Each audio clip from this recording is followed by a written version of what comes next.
আমি সোনাম চ্যাটার্জি। কাজের সুযোগ আমি করে দিয়েছিলাম। আমি আজকে ডিরেক্ট ফিল্মে সাইন করতাম। আমার মান সম্মান সব নষ্ট করে দিলি।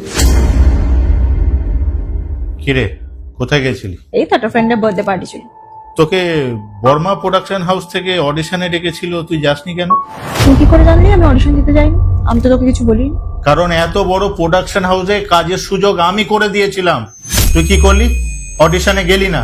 আমি যাবো অডিশন দিতে? মানে মানেটা খুব সিম্পল। আমি সোনাম চ্যাটার্জি, দেবজিৎ চ্যাটার্জির বোন, আর আমি যাবো ওই স্ট্রাগলারদের সাথে লাইনে দাঁড়িয়ে অডিশন দিতে? Are you out of your mind? তুই কি ভেবেছিস অডিশন না দিয়ে তুই চান্স পেয়ে যাবি? শোন, আমাকেও অডিশন দিতে হয়েছিল, ইনফ্যাক্ট এখনো দিই। আর স্ট্রাগল ছাড়া কেউ সাকসেসফুল হতে পারে না। তাহলে দেবজিৎ চ্যাটার্জির বোন হয়ে আমার লাভটা কি হলো? ওদের সাথে লাইনে দাঁড়িয়ে যদি অডিশনই দিতে হয় তাহলে আমার ডিফারেন্সটা কি থাকলো ওদের সাথে? হ্যাঁ, লাভ লাভ হয়নি বলছিস? তোর ক্যারিয়ারের শুরুতে এত বড় একটা প্রোডাকশন হাউসে তোকে সুযোগ করে দিলাম, এটা সবার ভাগ্যে হয় না। শোন, সত্যি যদি তুই আমার ভাগ্য ফেরাতে চাইতিস না তাহলে আমাকে অডিশনে পাঠাতিস না। আমি আজকে ডিরেক্ট ফিল্মে সাইন করতাম। সবকিছু এত সহজ তাই না? ফিল্মে সাইন করবি? কি করে করবি বল, কি করে করবি? যে ডিরেক্টর সাইন করাতো তুই তো গেলি না অডিশনে। অডিশনে তো গেলি না, আমার মান সম্মান সব নষ্ট করে দিলি।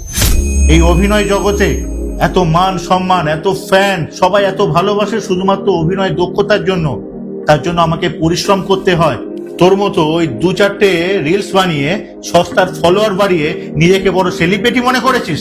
আমি তো ফ্রেন্ডের বার্থডে পার্টিতে গেছিলাম, তাই যেতে পারিনি। ফ্রেন্ড? কিসের ফ্রেন্ড? হ্যাঁ, কেউ তোর ফ্রেন্ড না। সোনামের কেউ ফ্রেন্ড নয়, ওরা দেবজিৎ চ্যাটার্জির বোনের ফ্রেন্ড। এই তোর নামের পাশ থেকে এই আমার নামটা সরিয়ে দে, দেখবি কোনো ফ্রেন্ড তোর পাশে থাকবে না। তোর ভালোর জন্য বলছি, তুই ভালো করে রিহার্সাল দে, অডিশন দে। তুই সুযোগ পেলে সব থেকে বেশি খুশি আমি হব। আমি সবাইকে বলবো আমার বোন সিনেমায় অভিনয় করছে, আর সেই সিনেমার প্রিমিয়ারের পার্টি আমি দেব। তবে এটা ভাবা যতটা সহজ, বাস্তবে পূর্ণ করতে হলে তোকে শুরু থেকে শুরু করতে হবে। ঠিক বলেছিস তুই, আমারই ভুল। আমি তোকে প্রমিস করছি এরপর থেকে আমি মন দিয়ে অভিনয় করবো আর নিজেকে যোগ্য প্রমাণ করে ফিল্মে সাইন করবো। দেখে নিস। শোন, তুই তো পার্টিতে খেয়ে চলে এসছিস, এই যে দাদাটা না খেয়ে বসে আছে সেই খবর নিয়েছিস? হ্যাঁ, যা, খিদে পেয়েছে, আমার জন্য খাবারের ব্যবস্থা কর। এক্ষুনি যাচ্ছি।